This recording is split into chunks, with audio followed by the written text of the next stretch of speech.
پارا من وی بابک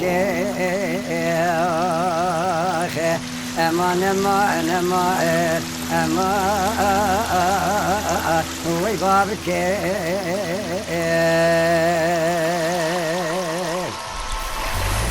وی بابک حیران سیکا بدنا دیار بکر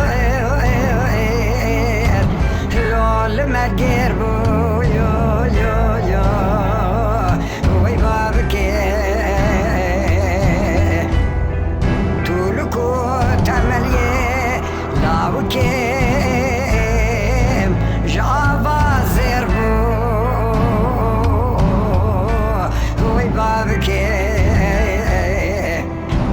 دلي ومتى محمد تمام قلبو دلي منو قذا لاوكيم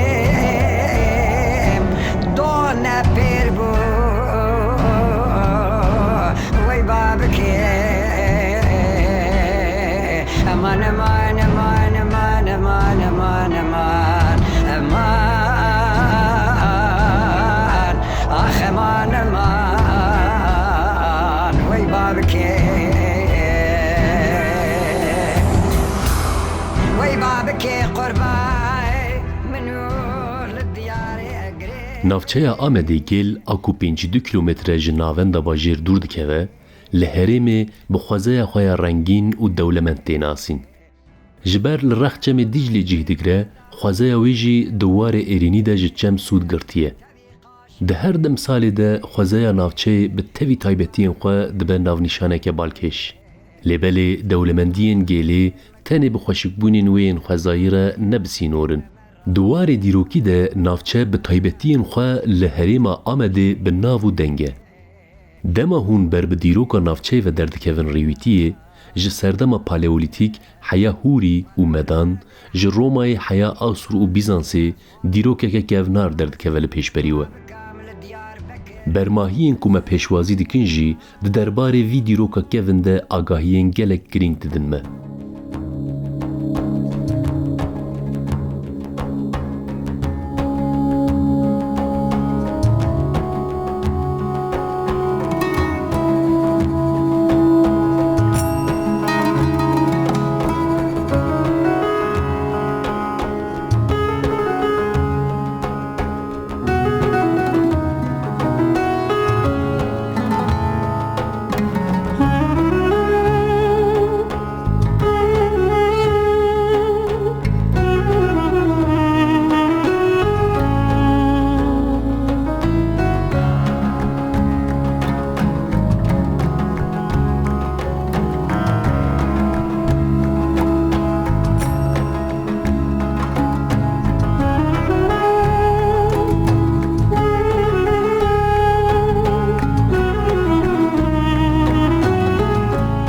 Di derbarê dîroka gêlê de lêkolînên ku hatine kirin bi taybet serdema paleolîtîk nîşan didin. Dîroknas dibêjin ku yek ji şûnwarên wê serdemê jî ev navçe bûye. Şopên ku îro wek bermahî li navçeyê cih digirin jî van agahiyên dîroknasan piştrast dikin. Di derbarê daneyên ji serdema paleolîtîk bi gotineke din 20,000 sal beriya zayînê de lêkolîna ku di sala 1946 de hat kirin gelek girîng bû. Di encama lêkolîna ku hat kirin de gelek şopên wê serdemê derketin li ser rûyên axê. Bi taybetî şikeftên ku li navçeyê cih digirin di vî warî de daneyên herî berbiçavin. Şikeftên li taxa Qonax a ku 16 kilometre ji navçeyê dûr e navnîşaneke me ye. Her çi qas dema em li taxê mêze dikin dîrok xwenîşanê me nede jî di gereke nav sînorê taxê de ew şopên dîrokê yek bi yek derdikevin pêşberî me.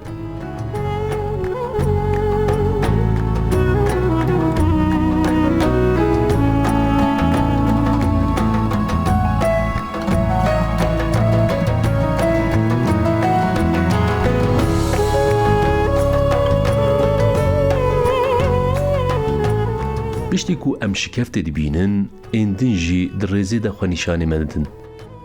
به هزاران شکفتن کو ایروژی خودی نپنین مزنن ده سردما پالیولیتیک ده وک ستارگه ده هاتن بکارانین. گلک جوان وک گور هاتن بکارانین. جه طایبتین شکفتان او یک باش تفهم کرن. هن شکفت مزن و فره هاتن قفاندن، هن جوان تنگ و کورن. هر یکی وان جی لگل رویتیه که 1000 سالان ایروژی جیان وان سالان ده هسته بمدن جیان کرن. لبل جبر لیکولینین برفره نهاتنه کرن، تاوی نپنین وان شکفتان در نکتنه هولی. هر وها جبر بویرن خوزایی ده پیواجوی 1000 سالان ده گلک شکفت دبن آخیده مانه. بگومان هکه روش به هکه لور لیکولینه که برفره بکرن، ده گلک دانه این که دیروکا مرونی بکه جحنبه زوان شکفتان در بکه و هولی.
شوپین کو لگیلی مدبن دیروکا کevin نتنی شکفتن. اف برماهین کو پیرامیتان تینن بیرامه لگل شکفتان جمیراتین کو هیجای لیکولینینه. هر وها گلک شوپین جدما آسور و رومای مانه جی دولمندین دن این ناف سینورین قوناغینه. گل هم وک ناونده که تربین پیغمبران و هم جی وک ناونده که گورین سردما آسوریان تیناسین. لنافچه گلک گورین کو درکتنه هولی جیه دگرن. هرچی قاس دوان دمان ده جبو مریان هاتبن چکرین جی ایرو به تایبتین خواه بونه میراتین دیروکی.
شکفت و تربیان امبری خوددن برماهیه کدن کلها گیلی.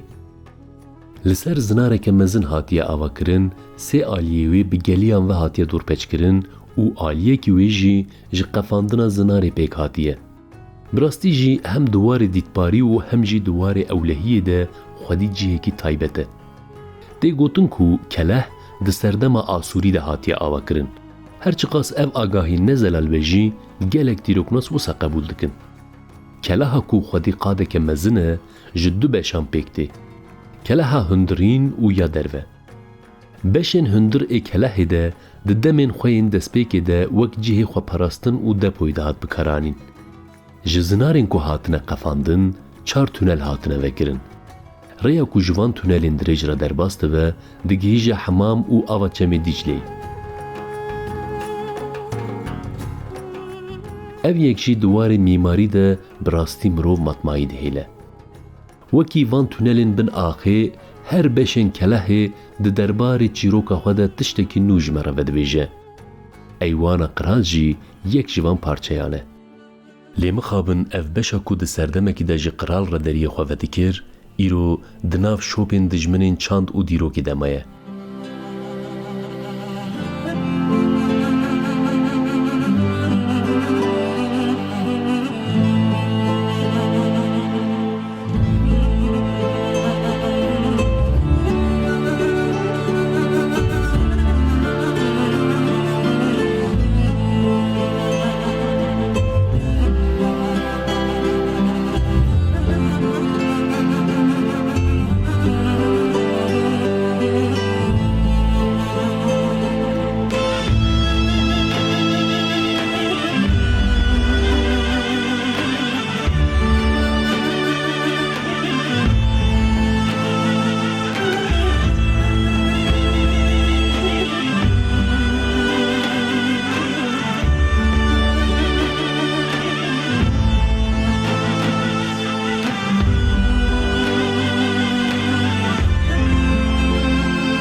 Li quntara kelehê şikefteke ku wek dêrê hatiye bikaranîn cih digre.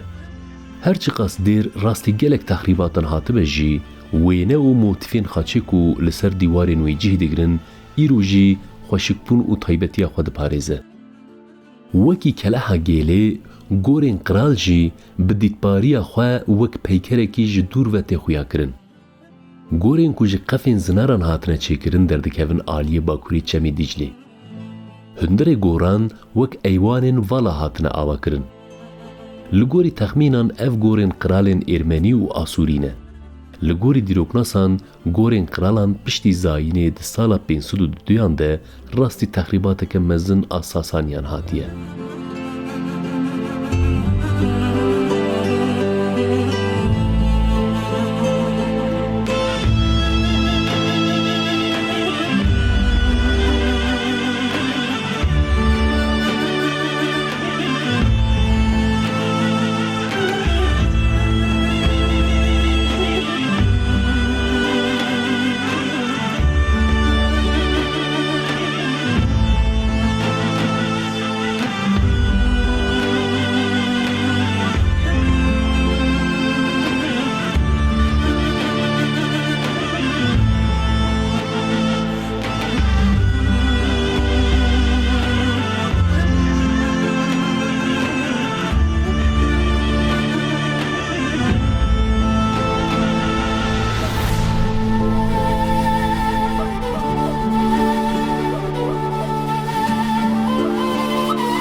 Ev bermahiyên dîrokî yên ku em qala wan dikin, bi hezar salin hewl didin li ser piyan bisekinin.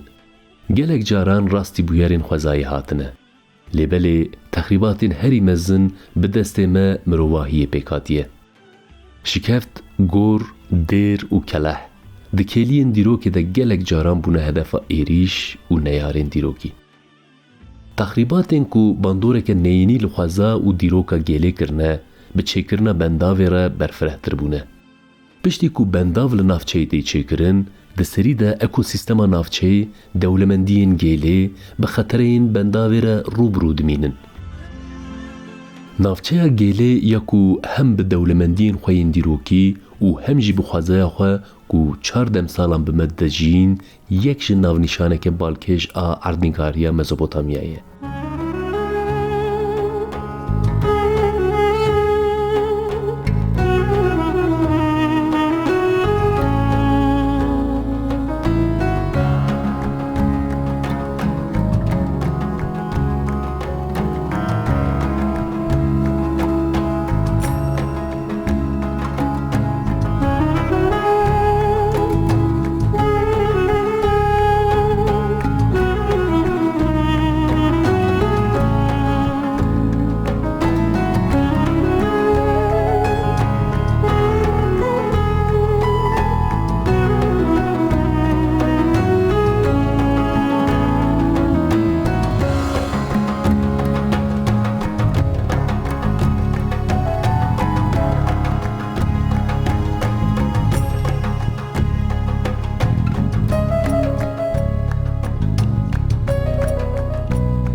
Li navçê her gavên ku hûn davêjin we rastê şopên dîroketî ne. Her deverên ku hûn ber bi wê dimeşin rengekî xwezayê radixel ber çavên we. Bi dîrokeke ku heya 20,000 sal beriya zayînê diçe, bi xirabeyên xwe yên kevin, bi şûnwarên xwe yên binephen û bi xwezaya xwe ya 4 demsalî gel di her alî de Herêma Amedê nexşeya Kurdistanê dixemilîne. Serdana cihekî bi vî rengî li gel kelecena ku wê bide jîn bêguman wê di derbarê dîrokî de bersiva gelek pirsên we bide. Heke rojekî rêya we ber bi Amedê ve bikeve, teqes di plansaziya xwe ya gerê de cihekî taybet gelê re parve bikin.